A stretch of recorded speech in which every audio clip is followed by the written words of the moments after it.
اب میں بہت احترام کے ساتھ دعوت دیتا ہوں برادری پارٹی کے چیئرمین جواد احمد صاحب کو کہ اپنے پارٹی کے منشور کے مطابق اپنی خیالات پر روشنی ڈالیں۔ چیئرمین صاحب۔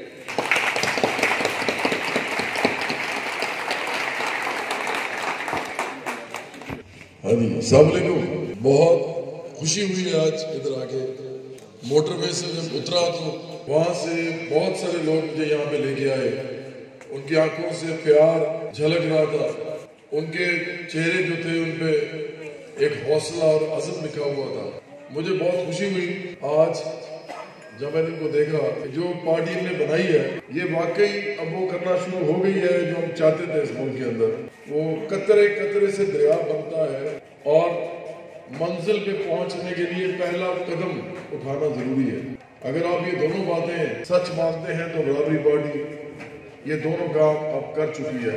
ہم نے پہلا قدم بھی اٹھا لیا ہے اور ہم قطرے قطرے سے اب دریا بنا رہے ہیں، اور یہ آہستہ آہستہ صرف مردان نہیں بلکہ پورے پختونخوا میں یہ آواز جائے گی عنقریب۔ امن شاہ باچا جو ہے یہ بھی انہی آوازوں میں سے ایک طاقتور مضبوط بڑی آواز ہے، اور ہم یہ سمجھتے ہیں کہ برادری پارٹی پاکستان یہ سمجھتی ہے کہ ساری طاقت جو ہے وہ عام لوگوں کے پاس ہے، ساری طاقت عام لوگوں کے پاس ہے، کیونکہ عام لوگ اکثریت میں ہیں، عام لوگ ہی اس ملک کو چلاتے ہیں۔ ہم لوگ کام نہ کریں تو ملک ختم ہو جائے، ملک رک جائے، یہاں فیکٹریاں کام کرنا بند کر دیں، یہاں کھیتوں کھلیانوں میں کوئی چیز نہ اگے، یہاں پر گھروں میں کھانے نہ ہوں، کپڑے نہ ہوں، اگر محنت کش مزدور کسان اور مڈل کلاس کام نہ کرے۔ یہ صرف آپ لوگوں کے کام کی وجہ سے یہ ملک چل رہا ہے، یہ سرمایہ دار کے پیسے سے نہیں چلتا، یہ جاگیردار کی جاگیر کی طاقت سے نہیں چلتا، یہ ستاروں کے قبضے سے نہیں چلتا، یہ ہم لوگوں کے ہاتھوں سے چلتا ہے۔ ہم لوگ ہاتھ ہلاتے ہیں، پیر ہلاتے ہیں تو یہ ملک چلتا ہے۔ ہم لوگوں کے ہاتھ میں ہی اس ملک کی مشین جو ہے وہ ہمارے ہاتھ میں ہے۔ یہ مشین چلنا بند ہو جائے تو یہاں فاقے ہو، یہاں نہ غلہ ہو نہ اناج ہو، یہاں کسی کے پاس کچھ نہ ہو اگر ہم کام نہ کریں۔ تو اس لیے سب سے بڑی طاقت عام لوگوں کے اپنے اندر ہے۔ مسئلہ صرف یہ ہے کہ اس طاقت کو ہم سمجھ نہیں پا رہے۔ ہمارے ملک میں ایک ایسا نظام ہے جس نے لوگوں کے ذہنوں کو مفلوج کر دیا ہے، ہمیں غلام بنا دیا ہے، ہمیں نوکر بنا دیا ہے، ملازم بنا دیا ہے۔ ہم سمجھتے ہیں کہ ہم تو کچھ ہے ہی نہیں، کیونکہ ہمارے پاس نہ دولت ہے زیادہ، نہ طاقت ہے، نہ حکومت ہمارے پاس ہے، تو ہم کیا کر سکتے ہیں؟ یہ جو امیر لوگ ہیں، سرمایہ دار، جاگیردار، یہ جو مافیاز ہیں، یہ ملک چلا رہے ہیں، انہی کو چلانے دیں۔ جب یہ ہمیں کہا کریں گے، جب بھی ہمیں آواز دیں گے، جب بھی ہمارے مالک، یہ ہمارے آقا، یہ جب ہمیں پکاریں گے تو ہم ان کو چپ کر کے ووٹ دے کے آ جائیں گے کہ ہم 1% لوگوں کے ہاتھوں یرغمال بن رہے ہیں۔ 1% لوگ ہیں اس ملک کے اندر جو 99% کو ظلم اور زیادتی کا نشانہ بنا رہے ہیں۔ پاکستان میں 74 سال سے کسی نے یہ بات نہیں کی، 74 سال ہو گئے ہیں پاکستان کو بنے ہیں، آج تک کسی نے یہ بات نہیں کی کہ پاکستان کا اصل مسئلہ یہ ہے کہ ادھر 1% لوگ 99% کو دبا رہے ہیں۔ مسئلہ جو ہے وہ امیر اور غریب کا ہے، مسئلہ جو ہے وہ سرمایہ دار جاگیردار کے سامنے مڈل کلاس اور محنت کشوں کا ہے۔ مڈل کلاس اور محنت کش کام کرتے ہیں لیکن ان کو اس کا معاوضہ صحیح نہیں ملتا، معاوضہ نہیں ملتا تو آمدنی نہیں ہوتی، آمدنی نہیں ہوتی تو گھر میں نہ اچھا کھانا کھا سکتے ہیں، نہ اچھے کپڑے پہن سکتے ہیں۔ عید کوئی اس طرح کا اور موقع جو ہوتا ہے بچوں کو کپڑے لے کے دینے ہوتے ہیں، اس کے پیسے نہیں ہوتے اکثریت کے پاس۔ پاکستان میں لوگوں کے پاس تعلیم نہیں ہے۔ تعلیم کیوں نہیں ہے؟ کیونکہ ان کے ماں باپ کے پاس اتنے پیسے نہیں ہیں کہ بچوں کو پڑھا سکیں۔ 3 کروڑ بچے اسکول نہیں جاتے پاکستان۔ کسی جاگیردار کے بچے کو کبھی دیکھا ہے کہ اسکول نہ جاتا ہو؟ یہ کون ہے جن کے بچے اسکول نہیں جاتے؟ وہ غریب لوگ ہیں جو افورڈ نہیں کر سکتے.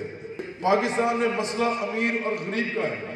وہ کون سا جاگیردار ہے, وہ کون سا سرمایہ دار ہے جس کے باپ کو بیماری میں علاج نہیں ملتا, اس کو دوائی نہیں ملتی, لیکن وہ کون ہے جن کے باپ کو دوائی نہیں مل رہی؟ واقعی وہ غریب لوگ ہیں. مسئلہ امیر غریب کا ہے. دو پاکستان ہیں, ایک امیر پاکستان ہے اور ایک غریب پاکستان ہے. دو قسم کے پاکستانی ہیں, ایک امیر پاکستانی ہے اور ایک غریب پاکستانی ہے. یہ ایک جیسے نہیں ہے, یہ ایک دوسرے کے ساتھ بھی نہیں ہے. یہ سب سے بڑا جھوٹ ہے کہ سارے پاکستانی اکٹھے ہو جائیں. کبھی امیر اور غریب بھی اکٹھے ہو سکتے ہیں. کیا جو امیر اپنے ملازم کو پیسے دیتا ہے, تنخواہ دیتا ہے, اتنی دیتا ہے صرف کہ جس سے وہ اپنے بچوں کو صرف کھانا کھلا سکے, اور کبھی کبھی پیسے آ جائیں, اس کی بیوی بچت کر لے, جوڑ دے پیسے, تو وہ ان کو کپڑے بھی دے دے, تو کیا ایک ایسا ملازم اپنے مالک کے ساتھ اکٹھا ہو سکتا ہے؟ کیا فیکٹری کے ملازمین اپنے مالک کے ساتھی بن سکتے ہیں, دوست بن سکتے ہیں؟ کیا جو زمینوں پہ کھیتوں میں کام کرتے ہیں وہ کھیت کے مالک کے دوست ہوتے ہیں؟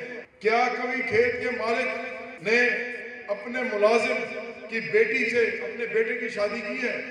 کیا کبھی کھیت کے مالک نے اپنے بیٹے سے بیٹی ملازم کی سے شادی نہیں کی؟ تو میں الٹا اگر کر لوں تو وہ تو ہو ہی نہیں سکتا کہ وہ اپنی بیٹی دے دے کسی ملازم کے بیٹے کو. کیا کبھی ہو سکتا ہے؟ پاکستان میں دو قسم کے لوگ رہتے ہیں, ایک امیر اور ایک غریب. امیر کے ساتھی ہیں, غریب کے ساتھی ہیں. اور یہ جو تینوں پارٹیاں ہیں, تحریک انصاف, مسلم لیگ نون اور پیپلز پارٹی, یہ امیروں کی پارٹیاں ہیں. یہ سب امیروں کی پارٹیاں ہیں اور آپ ان کو ووٹ دے رہے ہیں. یہ آپ کے دوست نہیں ہیں. آپ ان کے بچوں سے شادیاں نہیں کر سکتے اپنے بچوں میں. یہ آپ کو اپنے ساتھ بٹھاتے نہیں ہیں.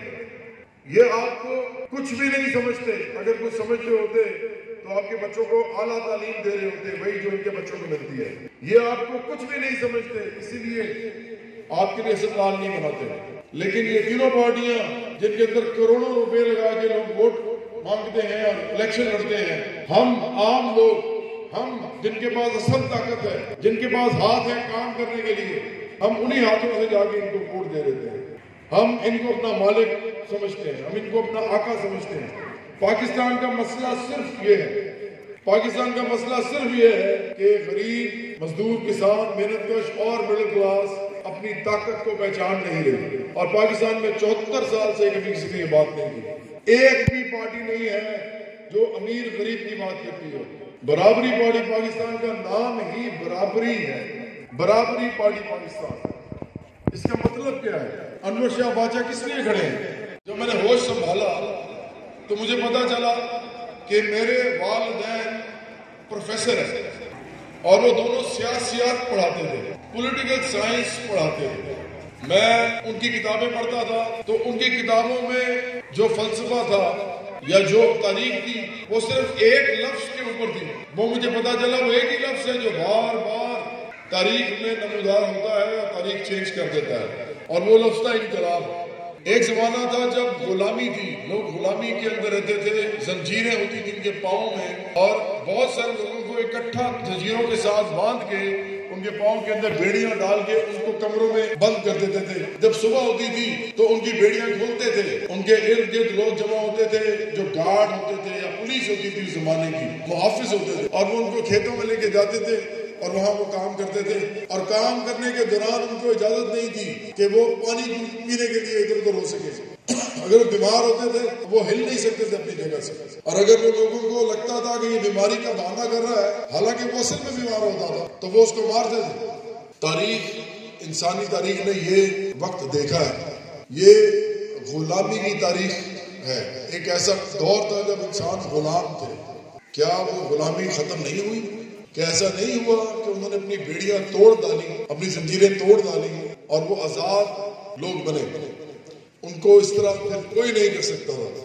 امریکہ میں بھی 19ویں صدی تک غلام رہے. آج امریکہ میں دیکھیں وہ سب سے زیادہ بات یہ آزادی کی کرتے ہیں. ابھی انہوں نے اس انسان کو اپنا وزیر, اپنا صدر بنایا جو ان لوگوں میں سے تھا جو سب سے زیادہ غلام تھے اس ملک میں. یعنی جو بلیکس ہیں جن کو ہم کالے کہتے ہیں، امریکہ میں یہ غلام تھے صرف 1.5 صدی پہلے، اور آج امریکہ کے اندر باراک اوباما ان کا صدر بنتا ہے. تو کیا یہ تاریخ نے نہیں دیکھا؟ تو ایک ہی لفظ ہے جو بار بار نمودار ہوتا ہے کتابوں میں سے تاریخ کی، وہ انقلاب ہے. اور انقلاب خود نہیں ہوتا، انقلاب کیا جاتا ہے، اور انقلاب ہمیشہ امیر کے خلاف ہوتا ہے اور غریب کے حق میں ہوتا ہے. انقلاب ہمیشہ مظلوم اور محکوم کے حق میں ہوتا ہے اور ظالم کے خلاف ہوتا ہے. انقلاب ہمیشہ اس نظام کے خلاف ہوتا ہے جو لوگوں کو محکوم اور غلام بناتا ہے، نوکر بناتا ہے، ملازم بناتا ہے، بے عزت کرتا ہے ان کو، جب مرضی ان کا خاندان کا شرادہ پہ کھیل دیتا ہے. ایسا نظام، اس کے خلاف انقلاب ہوتا ہے. اب چونکہ ہم ایک ایسے ملک میں رہتے ہیں جہاں پارلیمنٹ موجود ہے، یہاں پہ پارلیمنٹ ہے، سینٹ ہے، نیشنل اسمبلی ہے، قومی اسمبلی جس کو کہتے ہیں، صوبائی اسمبلیاں بھی ہیں. تو ہمیں اگر انقلاب کرنا ہے تو ہمیں کیا کرنا پڑے گا؟ کیونکہ آپ کو پتہ ہے انقلاب کرنے کے بغیر تو کچھ ہوگا نہیں. یہ جو بیڑیاں ہیں ہمارے پاؤں میں جو اب نظر نہیں آتی لیکن ہیں، آپ سب کو معلوم ہے کہ ہیں. آپ میں سے کون سا نوجوان ہے جو بہترین تعلیم حاصل کرنا چاہتا ہے اور وہ لے سکتا ہے؟ وہ نہیں لے سکتا. آپ میں سے کتنے لوگ ہیں جو اپنے گھر کا ہر قسم کی بیماری کا علاج کرنا چاہتے ہیں لیکن وہ نہیں کر سکتے؟ آپ میں سے کتنے لوگ ہیں جو اپنے بچوں کو بہترین کھانا بڑے اچھے گھر میں، کمفرٹیبل گھر میں کھلانا چاہتے ہیں لیکن وہ نہیں کھلا سکتے؟ اس لیے انقلاب تو ضروری ہے. انقلاب کا تو ٹائم ہے ہی، لیکن ابھی ہوگا کیسے؟ وہ وقت جب کہ لوگوں نے بیڑیاں توڑی تو وہ تلواریں پکڑ کے توڑی، انہوں نے ایک دوسرے کو گولیاں ماری. امریکہ کی سول وار میں جب غلامی ختم کی گئی، ابراہم لنکن نے کی، تو لوگوں نے ایک دوسرے کو مارا. ہزاروں لوگ جو ہیں وہ مرے اس میں. وہ سارے انقلاب کا ایندھن تھے، انقلاب ان کی موت کی وجہ سے ہوا. لیکن اب تو ایسا ہونا ضروری نہیں ہے. اب کیا ضرورت ہے ایسے انقلاب کی جبکہ آپ کے پاس پارلیمنٹ موجود ہے، نیشنل اسمبلی ہے، آپ کے پاس صوبائی اسمبلی ہے. تو اگر امیر کے خلاف انقلاب ہونا ہے تو تلوار پکڑ کے کیوں ہو، بندوق اٹھا کے کیوں ہو؟ آج تو بندوق اٹھائیں گے آپ تو ریاست بہت طاقتور ہے، امیروں کی ریاست، وہ امیروں کے پاس ہے. وہ آپ کے خلاف پولیس کو، فوج کو، پولیس کے سپاہی نہیں بھی چاہیں گے کہ ہم ان کو ماریں، لیکن حکم ملے گا تو ماریں گے. تو بندوق اٹھا کے تو انقلاب نہیں ہو سکتا، بڑا مشکل ہے. آپ کے پاس زیادہ سے زیادہ بندوق ہوگی، ان کے پاس توپیں ہیں. آپ کے پاس بندوق ہوگی، خنجر ہوگا، ان کے پاس ٹینک ہوں گے، ہوائی جہاز ہوں گے، وہ بم مار کے چلے جائیں گے. آپ کیا کریں گے؟ تو یہ انقلاب اب ایسے تو ہو نہیں سکتا، لیکن انقلاب ہونا بھی ضروری ہے. انقلاب نہیں ہوگا تو غریب کو اس کا حق نہیں ملے گا. اور اگر ہم ان کو دیکھتے رہیں گے، ان کی اسمبلیوں کی طرف دیکھتے رہیں گے، تو اسمبلیوں میں تو جو لوگ بیٹھے ہیں وہ تو ہمارے لیے کچھ نہیں کرنے والے. جو لوگ کروڑوں روپیہ لگا کے اسمبلیوں میں پہنچتے ہیں وہ ہمارے لیے کیوں کریں گے کچھ؟ ان کو وہ کروڑوں روپیہ واپس کمانا ہے. ان کا سارا مسئلہ یہ ہے. اس لیے ہمیں صحت نہیں ملتی، ہمیں تعلیم نہیں ملتی، ہمیں مہنگائی ملتی ہے، ہمیں غربت ملتی ہے. تو انقلاب ہونا تو ضروری ہے. تو پھر طریقہ کیا ہوگا؟ ابھی ہم نے فیصلہ کیا ہے کہ بندوق سے تو نہیں ہو سکتا. ہمارے بہت سے ایسے دوست ہیں جو کبھی مذہب کے نام پہ بندوق اٹھاتے ہیں، ہمارے بہت سے ایسے دوست ہیں جو کبھی قوم کے نام پہ بندوق اٹھاتے ہیں، لیکن ان کا کیا حشر ہوتا ہے؟ آخر کا لڑائی ہوتی ہے، ان کو مار مار دیا جاتا ہے. وہ بھی بہت سے لوگ ایسے ہیں جو اصل میں مسئلہ نہیں سمجھ رہے. مسئلہ امیر غریب کا ہے، لیکن وہ سمجھتے ہیں کہ مسئلہ شاید مذہب کا ہے. مذہب کا مسئلہ نہیں ہے، مذہب ہر ایک کا اپنا اپنا ہوتا ہے. ہمارے پاکستان میں سنی، شیعہ، بریلوی، دیوبندی سب رہتے ہیں، مسیحی بھی رہتے ہیں، اور ہم سب کو پیار کرتے ہیں. ہندو سکھ بھی رہتے ہیں، ہمارے ملک کے شہری ہیں.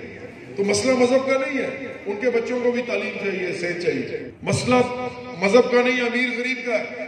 لیکن کچھ لوگ ہمارے دوست سمجھتے ہیں کہ شاید مذہب کا مسئلہ ہے تو مذہب پہ لڑ پڑتے ہیں. کچھ لوگ سمجھتے ہیں کہ شاید قوم کا مسئلہ ہے، شاید یہ پختون کا اور پنجابی کا مسئلہ ہے. یہ بھی مسئلہ نہیں ہے، کیونکہ پنجاب میں بھی بہت غریب لوگ ہیں. جتنے غریب یہاں پہ ہیں اس سے 10 گنا زیادہ غریب وہاں پہ ہیں. مسئلہ ان کا بھی امیر غریب کا ہے. تو آپ کو تقسیم کیا جاتا ہے، کبھی مذہب کے نام پہ، کبھی قوم کے نام پہ. اصل مسئلہ امیر غریب کا ہے. چاہے وہ مسلمان ہو، چاہے وہ بلوچ ہو، چاہے وہ خان ہو، چاہے وہ میاں ہو، جو بھی ہو. والد صاحب اور والدہ صاحبہ کی کتابیں جو ہیں وہ جھوٹ نہیں بولتی. اگر یہ تحریک نہیں چلے گی تو آپ لوگ بھی ایسے ہی رہیں گے. ایسا لکھا جا چکا ہے کہ اگر آپ خود کھڑے نہیں ہوں گے اپنے حقوق کے لیے، کوئی آپ کے لیے کھڑا نہیں ہوگا. تو آپ کو سیاسی طور پہ متحرک ہونا پڑے گا. آپ کو اس پارٹی کو بلڈ کرنا ہے، آپ کو اس کو تعمیر کرنا ہے. اور میں نے تو پہلے ہی کہہ دیا ہے، میں جب اپنے والدین کی کتابیں پڑھ کے میں نے سوچا کہ یہ تو امیر غریب کا مسئلہ ہے، تو اس کا کیا کیا جائے. تو کالج یونیورسٹی میں فیصلہ کر لیا کہ پارٹی بنانی ہے. بڑے ہو گئے، پھر سوچا کہ لوگ مجھے کیسے جانیں گے. تو پہلے کرکٹ کھیلتا رہا، لیکن کرکٹ کھیلنے میں اتنا نہیں فائدہ ہوا. فرسٹ کلاس کھیلا لیکن ٹیسٹ نہیں کھیلا، بڑا مشکل تھا. اتنی محنت کرنا، پڑھنا بھی ہوتا تھا، انجینئر بھی بننا تھا، پروفیسروں کی اولاد تھا. انہوں نے کہا یار پڑھو تو صحیح، پڑھائی تو صحیح کرو. پڑھنے کے لیے تو ٹائم چاہیے ہوتا ہے. تو کرکٹ کھیلی، اتنا اچھا نہیں ہوا جتنا چاہیے تھا. تو پھر میں نے سوچا یہ موسیقی کرتے ہیں، لوگ بڑا پسند کرتے ہیں اس ملک میں، بہت سے ہمارے اسٹار ہیں، تو میں بھی کرتا ہوں. تو یہ جب کیا تو فائدہ ہو گیا. لوگوں نے مجھے پہچاننا شروع کر دیا، لوگوں نے مجھے پیار دیا، عزت دی. آپ لوگوں کا بہت پیار ہے، آپ لوگوں کی مہربانی ہے کہ آپ نے عزت دی. لیکن فائدہ کیا ہوا کہ اب ہم یہ بات کر سکتے ہیں، یہ کام ہم کر سکتے ہیں. اب ہم ایک پارٹی بنا سکتے ہیں. اور میں نہ تو وزیر اعظم بننا چاہتا ہوں، میں صحیح بتاؤں تو میں لعنت بھیجتا ہوں ایسے نظام میں جس میں امیر لوگ ہمارے وزیر اعظم بنتے ہیں. میں اس نظام کو پسند کرتا ہوں جس میں عام لوگ ہمارے وزیر اعظم بنتے ہیں. عام لوگوں میں سے اٹھیں وزیر اعظم بنے، کیونکہ ان کو پتا ہوگا ہم کس طبقے سے آئے ہیں، ان کو پتا ہوگا ہمارے مسئلے کیا ہیں. وزیر اعظم عام لوگوں میں سے چاہیے، یہ سرمایہ دار جاگیرداروں میں سے نہیں چاہیے. تو اس لیے میں تو خود تھوڑا بہت کھانا پینا میرا ٹھیک ہے، میں کیوں بنوں وزیر اعظم؟ میرے پاس تو گھر میں مسئلے نہیں ہیں. میں نے تو اتنے پیسے بنا لیے ہیں کہ میں اپنی نسل میری جو ہے اس کو پریشانی نہیں ہوگی. تو مجھے کیا ضرورت ہے وزیر اعظم بننے کی؟ میں کہوں جی میں تو آپ کے لیے کچھ کرنا چاہتا ہوں. اور بھائی اگر میں نے کچھ کرنا ہوتا اس طرح تو میں سارا کچھ اپنے گھر والوں کو دے دیتا اور میں سڑک پہ کھڑا ہو جاتا اور وہی بیٹھ جاتا فٹ پاتھ پہ اور کہتا جی مجھے کھانا دے. میں نے کچھ نہیں کرنا، آپ لوگوں کو دے دیا، بانٹ دیا. ایسا نہیں ہوتا. میرے پاس جو ہے وہ ہے، جن کے پاس نہیں ہے ان کو کھڑا ہونا پڑے گا. اور جو نہیں ہے وہ بہت زیادہ ہے اور جو ہے وہ بہت کم ہے. ہم کہتے ہیں ہم شکر کریں، صبر کریں، جھوٹ بولا جاتا ہے ہم سے. خدا نے کوئی نہیں کہا کہ آپ پہ ظلم ہو رہا ہو تو آپ صبر و شکر کریں. خدا نے کبھی نہیں کہا کہ آپ کے ساتھ زیادتی ہو رہی ہو تو آپ صبر و شکر کریں. خدا نے کبھی نہیں کہا کہ آپ لوگ جو ہیں آپ کو جو مل گیا، نظام نے جو دے دیا آپ اس پہ صبر و شکر کریں. خدا نے یہ کہا ہے کہ آپ محنت کریں، اسٹرگل کریں، جد و جہد کریں، اور اگر اس دوران آپ کو مصیبتیں آئیں تو اس پہ صبر شکر کریں. اصل جو نظریہ ہے صبر شکر کا وہ یہ ہے، اگر آپ پاؤں ہاتھ نہیں ہلائیں گے، آپ صرف صبر شکر کریں گے تو آپ کی پوری نسلیں آپ کو برا بھلا کہیں گی، کیونکہ آپ نے ان کے ساتھ بھی زیادتی کی ہے، اپنے ساتھ نہیں کی صرف. تو اس لیے برابری پارٹی پاکستان آپ کو ایک رستہ دے رہی ہے. انور شاہ بادشاہ اس کے لیے کھڑے ہیں، نثار خٹک صاحب بھی آئے ہیں مشورہ سے، وہ بھی اس لیے کھڑے ہیں.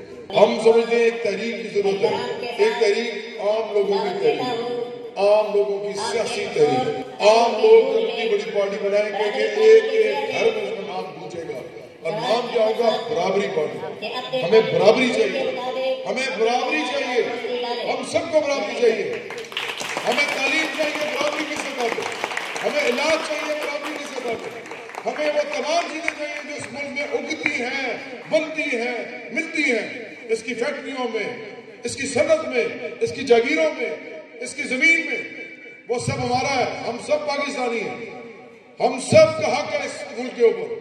اور ہمارا دستور کہتا ہے کہ یہ سب چیزیں جو ان پہ ہمارا حق ہے، لیکن یہ ہمیں حق لینے نہیں دے رہے. اور یہ 74 سال میں پہلی دفعہ برابری پارٹی کہہ رہی ہے کہ مسئلہ امیر غریب کا ہے، مسئلہ کرپشن کا نہیں ہے. کرپشن امیر غریب کرتا ہی نہیں ہے، کرپشن امیر کرتا ہے.